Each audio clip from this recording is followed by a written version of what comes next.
Bonjour. Si vous suivez un petit peu la chaîne, vous savez que je suis catholique. Vous savez peut-être aussi que je suis jeune catholique, jeune pratiquante. Donc c'est une conversion récente pour ce qui concerne la pratique. Mais toute ma vie, je me suis intéressée à la question de Dieu et de la vérité. C'est sans doute une des raisons pour lesquelles j'ai fait des études de philosophie. Et on ne peut pas faire l'économie du concept de Dieu quand on fait des études de philo. Plus jeune, je me suis tournée aussi vers les religions asiatiques. Je me suis intéressée un peu au bouddhisme, à l'hindouisme, plus particulièrement au bouddhisme, comme beaucoup d'occidentaux aujourd'hui d'ailleurs.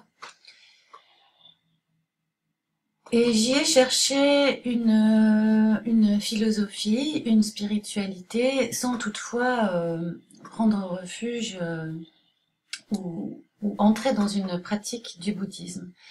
Mais le bouddhisme, ça passe justement par une pratique très importante qui est la méditation. Et pour caricaturer un peu, pour dire les choses grossièrement, c'est la pratique de la méditation qui nous emmène vers l'illumination, qui est le but ultime de notre existence sur Terre pour les bouddhistes. Alors après, il y a différentes branches, il y a le bouddhisme zen, le bouddhisme tibétain, encore d'autres très certainement que je ne connais pas. Mais j'ai trouvé quelque chose en tout cas dans le bouddhisme et dans la gnose et dans toutes les écoles initiatiques de type franc-maçonnerie, quelque chose en commun qui s'oppose vraiment à ce que j'ai découvert dans le christianisme. Et cette chose, c'est l'idée que l'humain puisse s'élever de lui-même par ses propres forces vers Dieu, et qu'il s'agit d'observer certaines pratiques ou d'accéder à certaines connaissances secrètes pour connaître Dieu. Ça, c'est l'idée de toutes les écoles initiatiques, comme par exemple les Rose-Croix ou d'autres loges ou des loges franc-maçonnes. C'est l'idée qu'il y a un secret qui n'est pas dévoilé, qu'il y a un secret qui n'est pas dévoilé à l'apprenti, celui qui entre en religion, et que ce secret sera dévoilé petit à petit par le biais de différentes épreuves à réussir, etc. Et c'est comme ça, on va monter par paliers.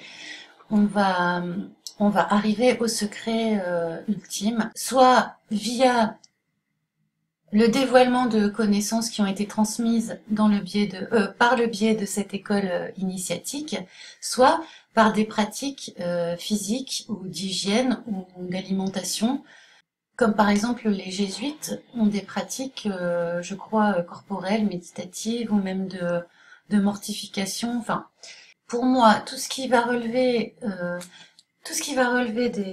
des religions à secret, des religions à initiation ou des religions à pratiques corporelles.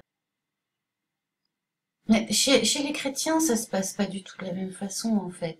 Ce que je trouve beau dans le christianisme, c'est que c'est pas une religion pour une élite justement qui détiendrait une connaissance ou qui aurait la capacité d'avoir développé ou qui aurait développé comme ça des capacités extraordinaires au niveau physique comme la lévitation ou le christianisme, c'est justement fait pour les non-initiés et accessible aux non-initiés, puisque les évangiles nous disent qu'on doit redevenir comme un enfant pour accéder au royaume de Dieu.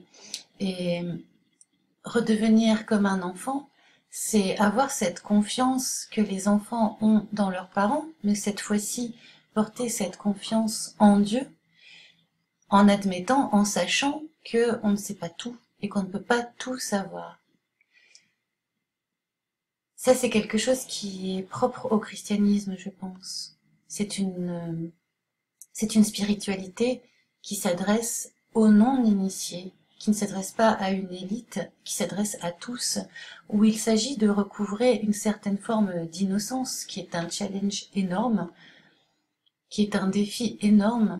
Alors bien sûr, vous allez me dire qu'il y a un christianisme ésotérique, mais moi c'est justement celui qui ne m'intéresse pas.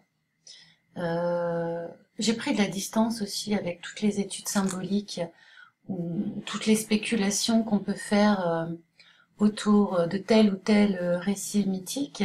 Vraiment, je prends le christianisme et le catholicisme en particulier comme il est, c'est-à-dire exposé, complètement transparent dans la parole de Jésus-Christ, dans la parole du Dieu qui pour nous est incarné dans le corps de l'homme Jésus-Christ.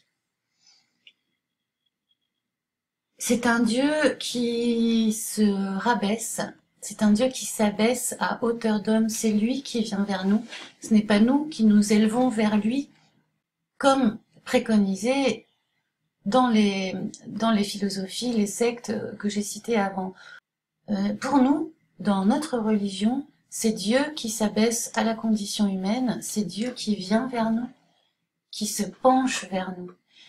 Et à ce moment-là, c'est nous qui lui répondrons, ou en tout cas qui le laissons agir en nous. Il s'agit plus de laisser faire l'action divine, de laisser faire l'Esprit Saint en nous, de ne pas lutter contre ça, plutôt que d'acquérir des compétences en fait.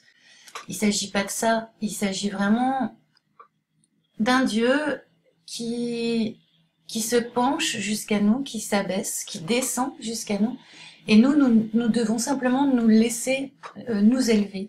Alors moi, ça m'a fait beaucoup de bien aussi le christianisme, parce que je suis quelqu'un qui est beaucoup dans l'intellect, et là j'ai dû en fait accepter de ne pas pouvoir tout comprendre. Et c'est nouveau pour moi. C'est nouveau pour moi d'accepter les mystères, et ça me fait beaucoup de bien. Et des mystères, il y en a dans le catholicisme, ça, il n'y a pas de problème. Il y a quelque chose que je trouve très beau aussi, c'est que il existe une hiérarchie dans le catholicisme, évidemment, la hiérarchie de l'Église, mais il y a aussi une hiérarchie céleste. Et cette hiérarchie céleste, elle est belle parce que c'est le plus puissant qui se met au service du plus faible. Pour moi, c'est vraiment tout le fond de ma religion. C'est le plus puissant qui se met au service du plus faible. Jacques Ellul, qui lui était protestant, va parler de non-puissance, de choix de la non-puissance. C'est-à-dire celui qui est puissant fait le choix conscient de renoncer à sa puissance pour se mettre au niveau de tous. Et ça, je trouve ça très beau, parce que dans notre monde, c'est plutôt le plus faible qui est au service du plus puissant. C'est le plus faible qui est à la merci du plus puissant. Et parce que c'est inversé, bien sûr. Comme dans les écoles initiatiques, où celui qui arrive, qui est tout nouveau apprenti ou initié, pareil, il est au service de ceux qui sont plus avancés.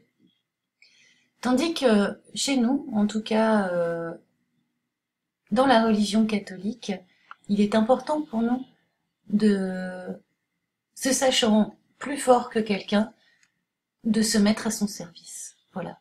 Tout comme le Seigneur se met à notre service, s'est abaissé et a souffert pour nous, en fait. C'est comme ça que je lis tout le symbolisme de l'incarnation de Dieu sur terre, le symbolisme de la croix, etc. En tout cas, c'est quelque chose d'important pour moi.